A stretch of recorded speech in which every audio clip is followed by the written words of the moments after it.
kind of how my favorite music genre developed and evolved since its beginning in 1990. My favorite music genre is indie rock, and it didn't really have that big of a segment in our book. It really kind of just had like a very small subheading crammed next to alternative, but it was included in the book, so that's fair game for this video. And I just wanted to talk about it. It's my favorite genre, and it's my favorite thing to listen to. So let's get started.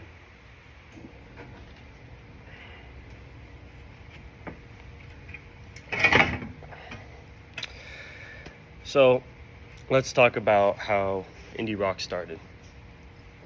So indie rock started in the 90s, and the word indie in indie rock just meant that they signed with independent record labels, and that was just because they didn't have the money, they didn't have the status to be signed with these bigger record labels. And it kind of shows in early indie music's style, their sound. They had a more raw, authentic DIY sound, and that's largely due to the fact that they just didn't have the money. And some core features of this music was their lo-fi, usually slower paced. Sometimes they could be faster, more energetic, but they still kind of had this mellow feel. They also had a jangly guitar, and one thing you'll notice when you listen to indie music is they often have a very memorable instrumentation. Sometimes their instrumentation's more important than the vocals, sometimes it's the same importance, and sometimes they emphasize it more.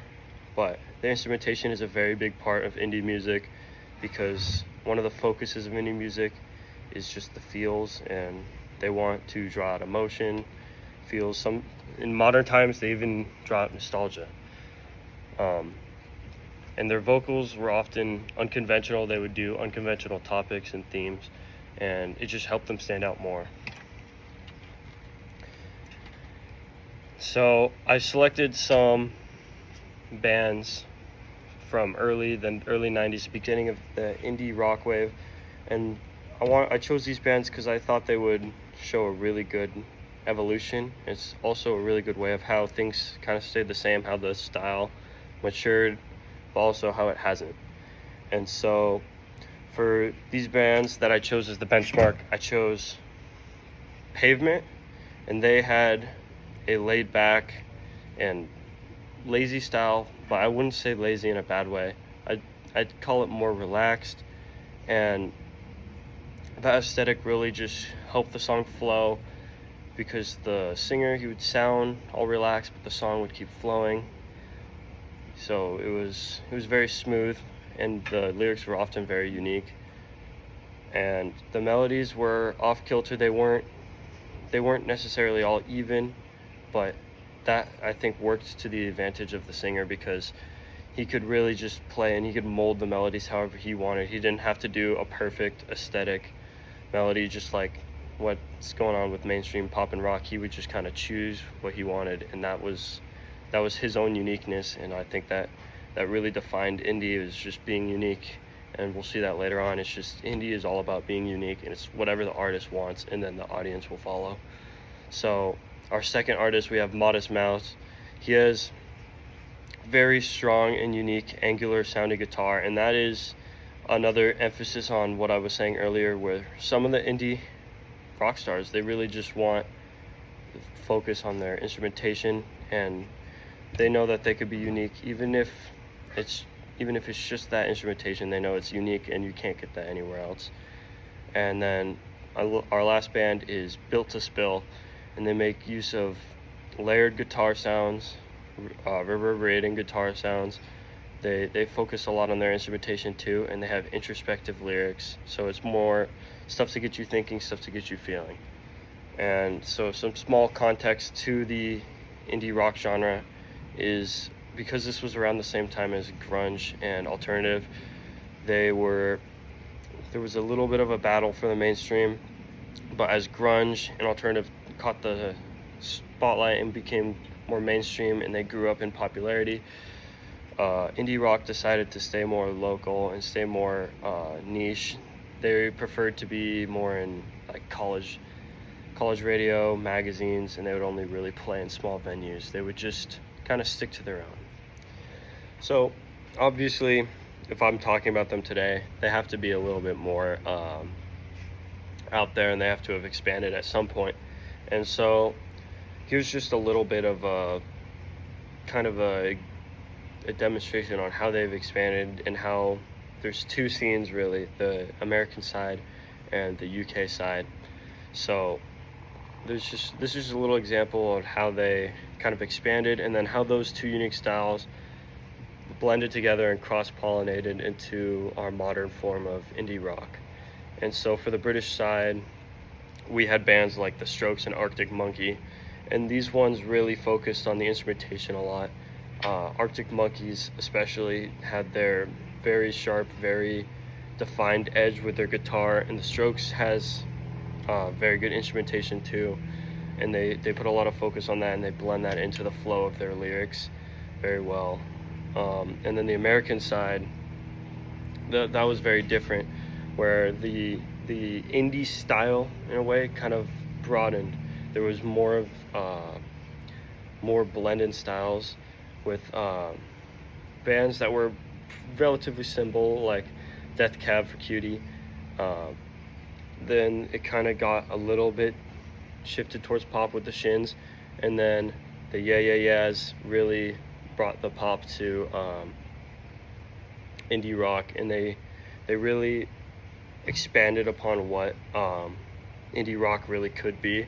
It was less of just rock now, and now they were blending pop and rock elements. And around this time, so early 2000s, the internet also began playing a role in indie rock.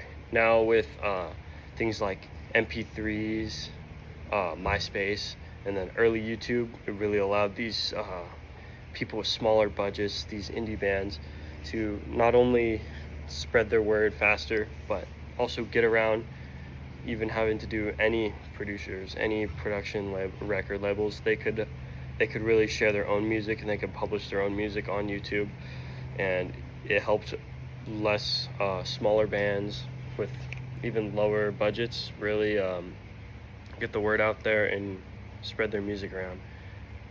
And this is also an example on how the indie music began shifting away from what indie actually used to mean. They don't need those record labels anymore, and this is when it stopped being recognized as that indie style, and indie just meant it was more of a DIY feel. This is where the shift from record labels to genre kind of began. This is where they began as a genre. So let's get talking about that.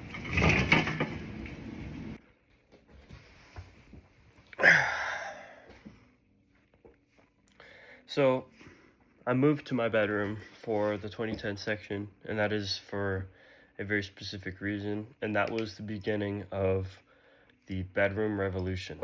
And that sounds kind of weird, but during the 2010s, this is when production equipment became more affordable and more readily available, and so that means the bedrooms of these artists often became their recording studio. Things like SoundCloud and Bandcamp really just allowed for people to become their own producers. They could produce their own songs at home from their bedroom, and artists began blending different styles like dream pop and lo-fi hop and surf rock, electric textures, all of these which I will be giving an example of in the final modern indie rock display, where I will display the same three bands I actually chose at the beginning of the year for the introduction assignment, and I will be showing how those kind of stem down from these previous forefathers of indie rock.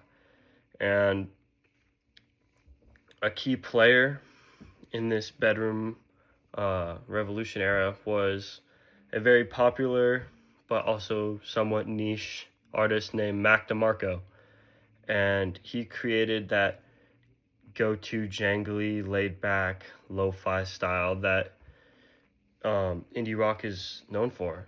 And so a lot of modern indie rock really calls back to his style, and that became more of the indie style, was based off of Mac DeMarco's work. And so, although it does really harken back to his work, indie was not a strict genre. And as you'll see with the three modern examples I brought, it's really more of a mood category. As long as the music has this mood, this nostalgia, this feeling, it's often classified as indie. But as you'll see, there's dream pop, there's slow rock, there's surf rock. It could be whatever you want. It could be blues, it could be hop, or it could be pop, hip hop. Doesn't matter. It just has to carry that style. It could have more energy, less energy, but generally speaking, indie was no longer a genre. It started becoming a genre in the 2000s, and then it shifted away from that as we got artists with more expressive capabilities, more people sharing their moods and their feelings. So the songs slowly swifted away from being a genre, and now it's just a mood. So now we are on to modern indie rock, and I'll be using my favorite bands as the examples of this. And these are the same bands that I used in my beginning intro discussion. And so first we'll start with Hers. And this is a band coming from the UK. So they have emphasis on the guitar, and they really call back to that early 2000s indie era with the guitar being on full display. Their guitar has so much emotion behind it, and their instrumentation is almost as important, if not the same importance, as the lyrics being sung, and they really put that on display. They also carry a 80s dream pop nostalgic feel, which is just an example of how indie has evolved so much but also stayed the same, where even with our modern technology and production methods, they wanted to call back to that old time when things just felt raw and DIY and authentic. And so the next band is Wallows, and they're from the US, and you can see this in their music where they have more of a pop feel, where it's a little bit more high energy, but it still carries that same emotion, and it still carries the same feel and that nostalgic feel. Wallows, similar to Hers, tries to mimic nostalgia by basing their music and their music videos on this retro feel, and they have a bit of a retro style, but they do use more synthetic, they do use more modern technology, but they still aim to create that nostalgic feel just using their new production methods, using their budgets, because indie no longer means you don't have the means to produce for yourself. It's just it's that feeling, it's that not genre, but it's the mood that comes with the music.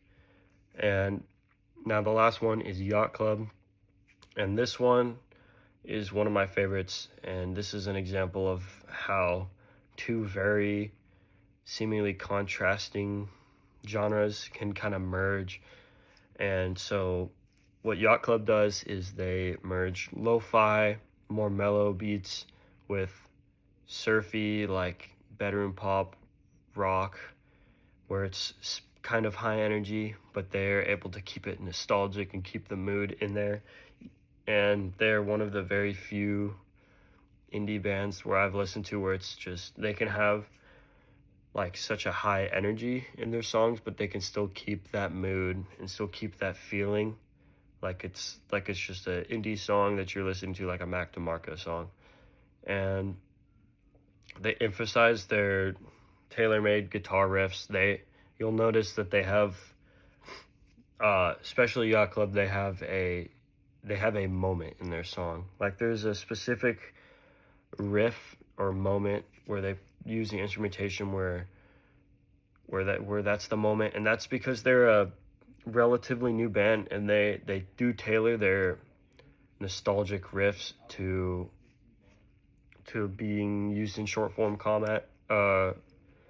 like short form content like TikToks or Instagram Reels. So they have a specific moment in them, but it doesn't subtract from the feel of the song, and I think it's a really good portion of their song. So now let's talk about some traits of like what is modern indie. And so it boils down to a few traits that can be seen in most, if not all, modern indie songs. So first one off the bat is it's there's no such thing as like just indie. There's a lot of blending of styles, and they each feel unique in their own way because it's just whatever the artist wants to blend. And a popular theme in indie music is their callbacks to an older time, and that's what creates that nostalgic feel. Is they'll call back to retro, like the 80s, 90s, and even early 2000s. And another trait is they try to mimic those early DIY aesthetics in music production, those old raw, authentic sounds. And connection to internet platforms is the last one, and that is they don't need independent record labels anymore. So oftentimes you'll find indie rock, it'll just be something you stumble across on YouTube, on Instagram, on Spotify. Like these people don't publish, they kind of just release their own music, and that's what you see as it comes. And so lastly, for closing, I just wanted to talk about how we got here and a quick recap. So in the 90s, we had the raw DIY, authentic feel, focused on independent record labels and really against that perfect feel that comes with the rock and pop of the time. In the 2000s, we had the indie revival. That's when we had the UK and the US blending their styles, creating a more modern feel for our indie rock. 2010s was the bedroom pop's self-production era, where they began emphasizing that nostalgic and jangly feel. This is also when they started experimenting with mixing genres and becoming their own mood. And now modern, it's globally known while still being relatively niche. It's driven by the internet. You can see new bands popping up every now and then, and it's always genre bending. There's almost never two indie bands where it's like the same thing. It's always just a blend of whatever the artist feels, and then the audience will follow. And so indie is no longer about individual record ownership or record label ownership. It's about the creativity and the feelings of the artist. And they just get to blend and mix and merge all of their favorite genres together and make something awesome. And every indie rock artist has their own special group listening and audience listening, because they each have their own style, and that will attract everybody else who's looking for that specific style. And so this has been my small lesson on a little bit of the evolution and development of my favorite genre, indie rock. Thank you for listening.